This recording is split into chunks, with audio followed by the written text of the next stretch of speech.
शहजादकोट की शहरियों के मुस्तकबिल में जाने के बजाय माजी में वापसी। एक तो शहर में गुज़श्ता 30 सालों में कोई ढंग का रोड रास्ता बना ही नहीं। अगर पूरे शहर में कहीं एक दो रोड रास्ते बने भी तो वो भी नई गैस पाइपलाइनें बिछाने के बहाने उखाड़ कर तबाह बर्बाद किया गया है, जिनसे गुजरना मुश्किल नहीं बल्कि नामुमकिन हो चुका है।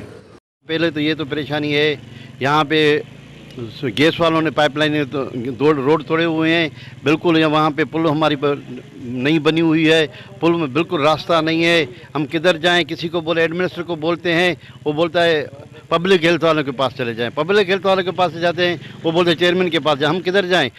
7 दिन से हमारा रोड बिल्कुल बंद है, नहीं आने जाने का रास्ता है, घरों में पानी है। हम किधर जाएं भाई? अफ़सोस सां चवण थो पवे त शहजादकोट सिटी में जेकी गैस पाइपलाइन जी जेकी विछाई थी आहे, इन लाइ जेको 13 करोड़ जेको आहे मंज़ूर कया। उन मां 6 करोड़ रुपया जेको आहे त इहो ठीको ॾिनो म्यूनसिपल कमेटी चेयरमैन सरदारज़ादे यारमन सुमरे खे। पर उनजे करे ठीको ॾिनो त बाबा जेको आहे जिथे बि रोड थोरा घणा शहजादकोट में ठहिया आहिनि, तव्हां उनखे रोड पटींदासीं, गैस पाइपलाइन हणंदासीं, तव्हां उनखे मेंटेन कयो, उनखे तव्हां जहिड़ी तरह हुयो ओड़ी तरह तव्हां सिधो करे मेंटेन कयो शहर खे, कंहिंखे तकलीफ़ रस्ते खे सिधो रस्ता सिधा हुजनि।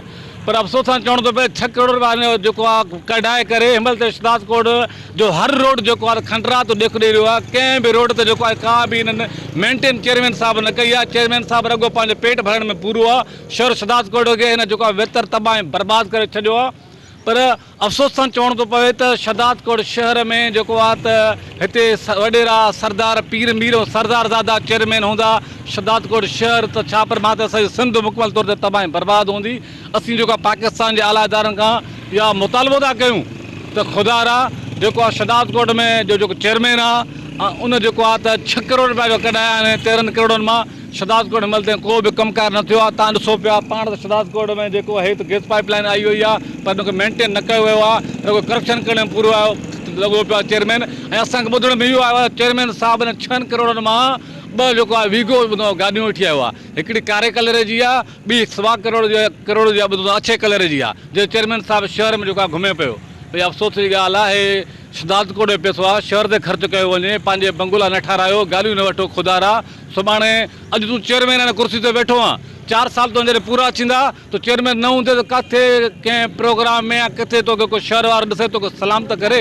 रुॻो करप्शन करप्शन करप्शन। दूसरी जानिब उखड़े रोड रास्तों की मरम्मत के लिए म्यूनसिपल चेयरमैन को 6 करोड़ रुपए मिलने के बावजूद गुज़श्ता 8 माह से मरम्मती काम का शुरू न करना म्यूनसिपल चेयरमैन के नाअहली का मुंह बोलता सबूत है।